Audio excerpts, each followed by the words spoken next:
Olá pessoal, hoje a gente vai falar sobre a mãe de todas as perguntas, reflexões sobre os novos feminismos.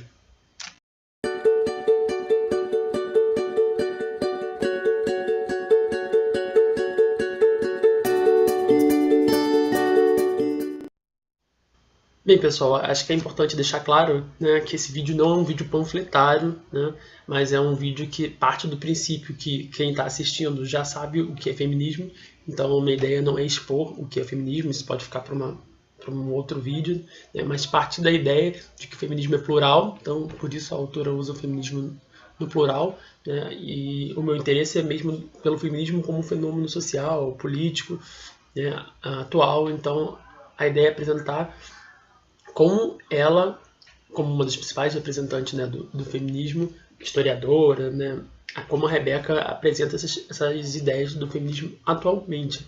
Né? Então, fica aí a minha dica, quem estiver curioso de entender o feminismo, né, da mesma maneira que a gente observa, né, ou seja, do feminismo como uma ideia plural, né, concordando ou discordando de tudo, até porque eu também não concordo 100% com o que ela diz aqui, mas ainda assim tiver curiosidade, esse vídeo é para você. Então, pessoal, a Mãe de Todas as Perguntas é uma coletânea de ensaios, né, da Rebecca Solnit, que reúne alguns desses textos que ela escreveu, né, ao longo do tempo. Se não me engano, essa obra foi lançada em 2017 também lá nos Estados Unidos, porque ela é historiadora, ativista feminista, também trabalha com questões sociais, né, então também debate questões sociais, tem mestrado na área de jornalismo e tudo mais, e ela é uma dessas importantes militantes atuais sobre feminismo, né, nos Estados Unidos, junto com a Roxane Gay, enfim, e outros, né. E aí, como eu falei anteriormente, eu me interessei de cara porque ela já tinha uma concepção plural do feminismo, né. Então, a obra está dividida em duas partes, né, tem vários ensaios, mas são duas partes. Em que ela fala, né, rompeu-se o silêncio, é a parte 1, e a parte 2, rompe-se a história. Então vamos lá, tem vários pontos positivos aqui em relação à obra e eu vou tentar pontuá-los um de cada vez.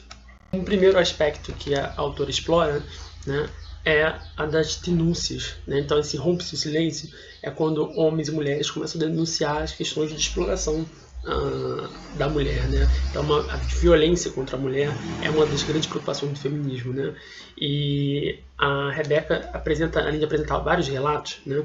Ela mostra como as mulheres hoje em dia, né, estão cada vez mais, não vamos dizer corajosas, mas estão tendo cada vez mais iniciativa, né, de falar abertamente sobre as vivências delas, né? E assim, uma das grandes questões do antifeminismo, né, em grande parte vindo também de homens, não só de mulheres, né, é de que essas coisas não existem ou não existem em proporções preocupantes. Ou seja, existe abuso para mulheres, mas não chega a ser nada tão preocupante. E aí uma das questões que ela levanta é que muitas dessas vozes, né, que falam da culpabilização da vítima ou então da ideia de vitimismo, discurso muito comum, né, é de que muitos deles não acreditam realmente no que as mulheres passam. Né? Eu como, né, professor, vi vários relatos de alunas minhas, né, de alunos que também puderam observar certos acontecimentos, eu já vi pessoalmente, e uma coisa que ela fala aqui que é super importante é a empatia, né? Essa nossa capacidade de se colocar no lugar do outro e acreditar, né, no outro e em todo o sofrimento, né, que o outro passa. Então, assim, essa é uma das questões interessantes que ela levanta, e ela fala quando ela fala dessas questões da denúncia, né, ela fala de que muitas vezes a questão do estupro é considerada uma coisa falsa, exagerada. A gente sabe que existe uma preocupação dos homens, né, em dizer, mas a mulher pode me culpar de uma coisa que eu não fiz, né? Mas a gente sabe que a violência sexual contra as mulheres ainda é uma coisa muito grande, de proporções enormes, e que numericamente as mulheres vingativas, né, além de ser um estereótipo, né, contra as mulheres, ainda por cima é algo ainda muito ínfimo perto da quantidade de abusos, né, que as mulheres sofrem. E aí ela fala dessa questão da estatística. Eu fiz uma notinha, né? Ela fala também sobre essas várias pessoas realmente que dizem que isso não existe, mas acreditam realmente nisso, colocando em dúvida, né, a palavra da vítima.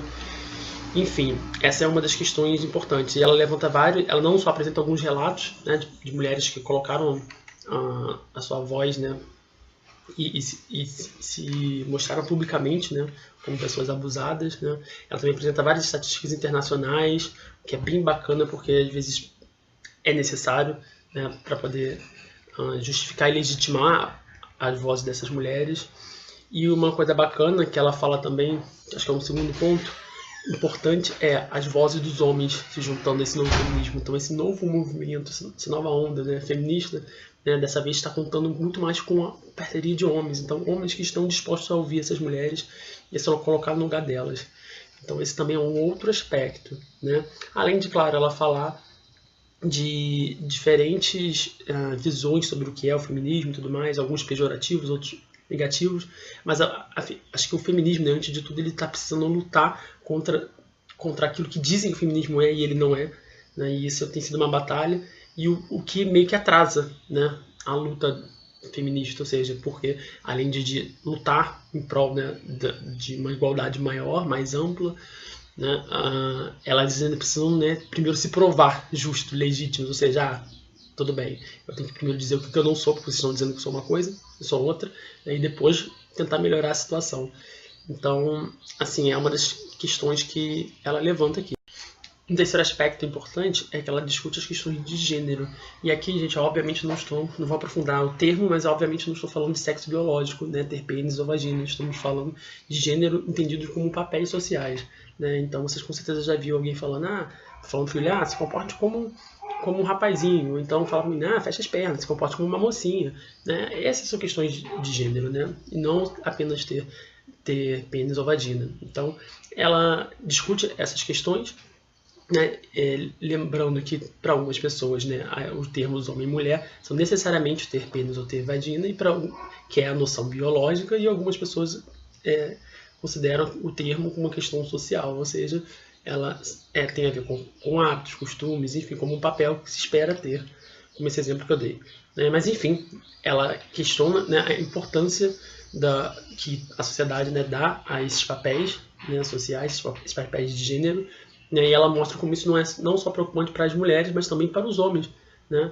Então, que eles também recai sobre os homens, né? Todo um peso, como a ideia de que os meninos, sei lá, ou não devem chorar e tudo mais. Apesar disso já estar caindo um pouco por terra, tem sido bem questionado e está se consolidando, mas ainda assim, isso ainda é muito forte na sociedade e ela questiona bastante isso, né? A ideia da mulher como progenitora, esse é o papel dela, gerar filhos. Então, assim, ela levanta várias questões atuais e as repercussões disso na vida de algumas pessoas que ela apresenta, que eu acho que também é uma coisa interessante. Então ela vai falar de estupro, de piadas misóginas, questões que eu acho que são relevantes. Mas tem uma questão, como eu disse, eu não concordo com ela 100%. Eu vou dar um exemplo de algo que eu não concordo com ela. Bem, o exemplo que eu posso dar é o seguinte, né?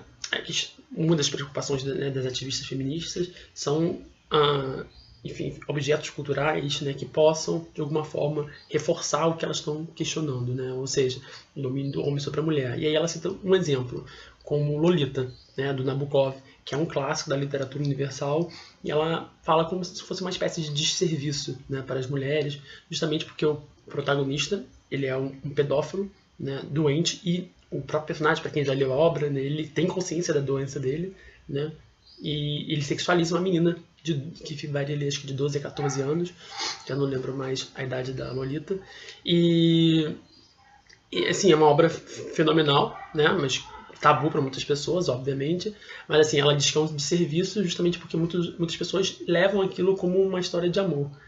E assim, eu concordo com ela em parte, né? Obviamente, quem leva para considerar a história desse pedófilo, né, como uma história de amor legítima, obviamente isso é questionável. Mas a própria obra em si se coloca como questionando aquilo, né, trabalhando um tema tabu. Então, assim, ela desmerece obras desse tipo, cita outras, né, que não deveriam ser lidas. Enfim, aí eu acho que isso já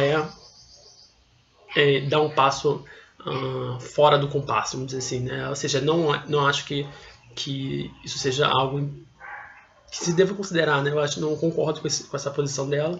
Então, um pequeno exemplo, né? Eu acho que a obra, em geral, ela tem muitos dados, eu fiz várias marcações, acho dados importantes, estatísticas, relatos assim, chocantes, que eu acho que vale a pena ser conhecido para a pessoa poder refletir um pouquinho mais sobre a mulher e nosso papel, né, como homem na sociedade contemporânea e quebrar um pouquinho dos paradigmas também, né? E então acho que para você poder falar de feminismo não dá para ficar só pegando o que a gente vê nas redes sociais. É importante conhecer alguém que estuda, que se aprofunda nisso para concordar, discordar, né, e ampliar nossos leques teóricos, né, nossa possibilidade teórica para poder questionar o que está sendo dito. Fica aqui a minha dica sobre uma leitura que eu acho que é fundamental nos dias de hoje, para participar com um pouco mais de propriedade nas discussões aí, né, em sociedade, em família, nas redes sociais.